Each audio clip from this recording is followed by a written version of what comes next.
Pada tutorial kali ini kita akan bahas terkait dengan fitur utama TaniScan. Sebenarnya kita akan mulai dari awal dulu.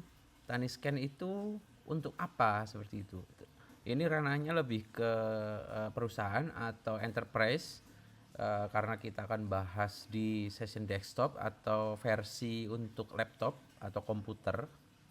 Jadi di sini sudah ada tampilan halaman utamanya, di mana di sidebar menu yang defaultnya tertutup ini bisa Bapak Ibu buka nanti.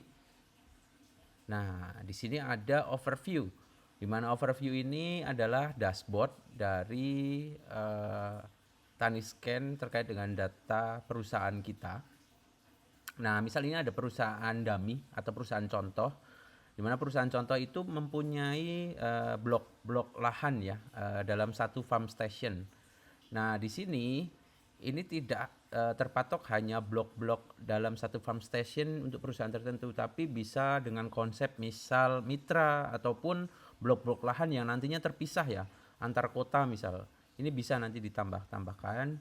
Misal satu blok lahan ada di Tegal, satu blok lahan ada di Majenang, satunya lagi ada di Kudus misal gitu. Itu sangat-sangat bisa dan sangat memungkinkan. Nah, di sini untuk blok lahannya sendiri itu poligonnya juga sudah ada ya, tutorial pembuatan poligon di tutorial lainnya. Nanti bisa di search di bagian tutorial lain. Di sini kita akan lebih fokus ke bagaimana sih kegunaan TaniScan itu gitu. Nah, dalam skema pertama adalah sudut pandang dari tim operasional research yang biasanya itu memerlukan transparansi data, kemudian kemudahan untuk mencari data suatu proyek ya. Misal suatu proyek A01 atau blok lahan 01 A01 ini, di sini kita sudah diberikan semacam tooltip ya, keterangan singkat, luas administrasinya berapa, luas poligonnya berapa, nanti ada kelilingnya itu berapa, rasio kesehatannya gitu ya. Nah, di sini bisa diklik juga nantinya. Nah, saat diklik nanti akan diberikan tampilan detailnya. Proyek yang aktif di blok A01 ini ternyata ada 5 proyek gitu contohnya. Kemudian ada 4 musim tanam sikel aktif dari blok A01, rasio kesehatannya. Kemudian ini hasil observasinya ya. Apakah sudah dicek atau belum? Seperti itu nanti ada laporannya, hasil observasi dari staf lapangan misal gitu.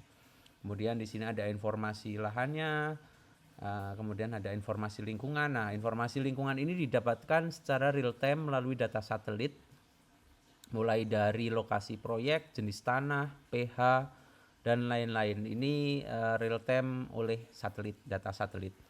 Kemudian di sini di bawahnya lagi ada daftar proyek dan juga daftar musim tanamnya.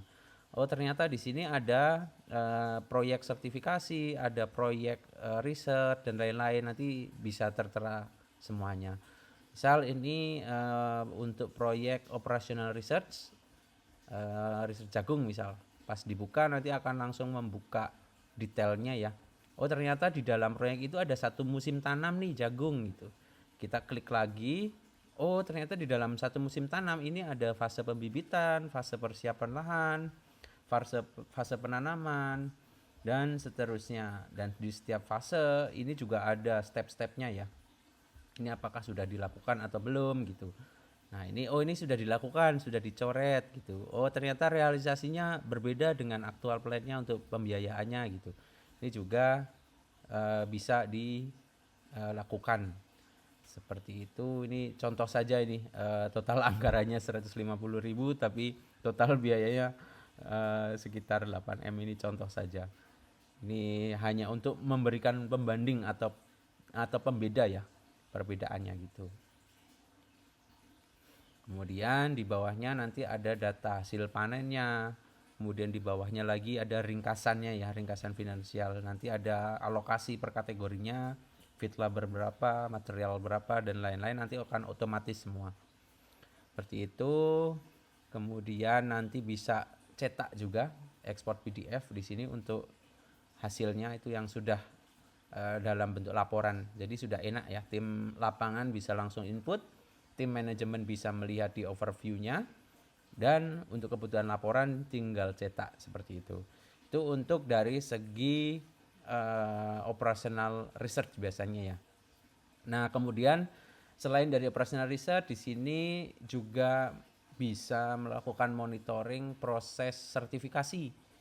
Nah, di mana misal ini di A01 tadi ada proyek sertifikasi, misal ada sertifikasi jagung, sertifikasi cabai, ini hanya contoh ya. Misal ini sertifikasi jagung, kita klik.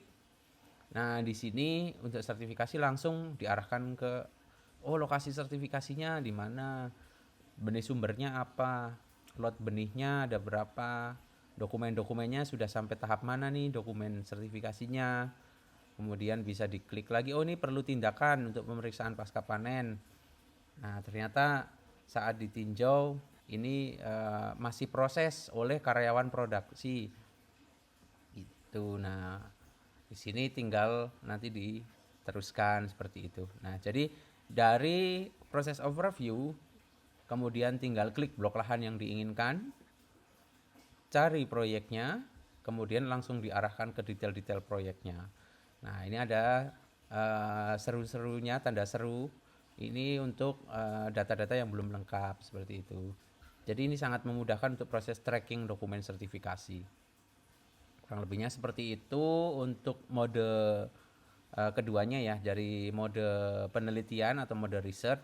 Kemudian yang kedua ada mode sertifikasi tadi gitu. Nah, selain itu untuk tim-tim operasional lainnya juga di sini bisa melakukan monitoring terkait dengan kesehatan lahannya seperti itu, karena di sini ada KPI-nya ya. Ini terkait dengan budget, observasi, dan rasio kesehatan. Ini dari hasil observasi tim lapangan yang melakukan scan maupun manual observasi. Ini langsung terangkum juga di sini. Kemudian selain dari hasil observasi, ini misal titik observasinya ini saya checklist. Nah, ini langsung ada nih yang titik-titik di mana saja dilakukan observasi oleh tim lapangan gitu. Misal di sini, ini ternyata hasilnya kritis. Kemudian ini hasilnya ternyata sedang. Seperti itu. Nah, ini misal ada contoh lain, ini hasilnya kritis juga. Kemudian yang lainnya misal di titik lain, ini hasilnya sedang di titik sini. Nah, ini bisa juga dilihat detail scan-nya di area sini. Lihat hasil scan. Ternyata terdapat virus kuning di area situ. Nah, ini tinggal dilihat. Ini yang melakukan scan nanti tim lapangan melalui HP ya. Karena TaniScan sendiri itu sudah ada versi HP Android maupun iOS. Kurang lebih seperti itu untuk hasil scan-nya.